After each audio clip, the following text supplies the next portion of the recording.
Itu keren, kehidupan dalam rencana Tuhan. Manakah perusahaan terbesar di dunia, khususnya yang paling banyak mempekerjakan pegawai?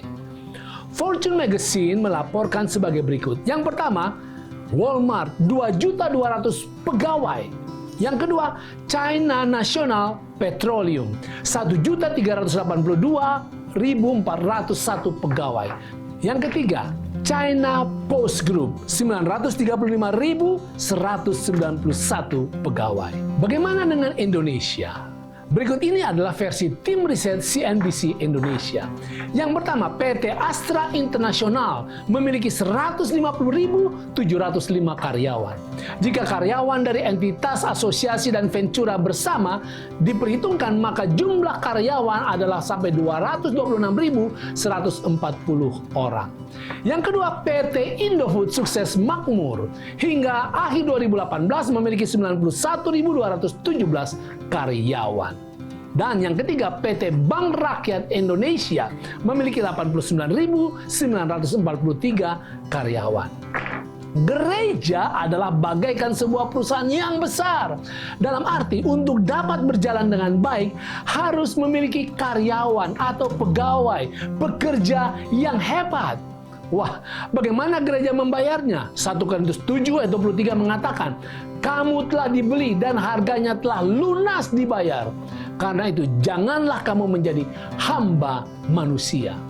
Berarti, setiap orang Kristen adalah seorang karyawan, pegawai, dan pekerja bagi surga. Karena dia sudah dibayar dengan darah dan pengorbanan Yesus. Kita yang sepantasnya mati kekal. Tetapi karena kasih dan pengorbanan Yesus, maka kita diganjari kehidupan kekal. Itu termasuk kebahagiaan kekal, keberhasilan kekal, kesejahteraan kekal, hidup yang berkelimpahan selama-lamanya. Untuk kita bisa bekerja dengan baik, maka Alkitab tegaskan. Tetapi semuanya ini dikerjakan oleh Roh yang satu dan yang sama, yang memberikan karunia kepada tiap-tiap orang secara khusus, seperti yang dikehendakinya. Ketahuilah bahwa ketika kita menyerahkan hidup kita kepada Kristus dan melalui baptisan menjadi anggota tubuhnya, yaitu gereja, Roh Kudus memberikan karunia kemampuan sehingga kita dapat melayani gereja dan bersaksi kepada dunia.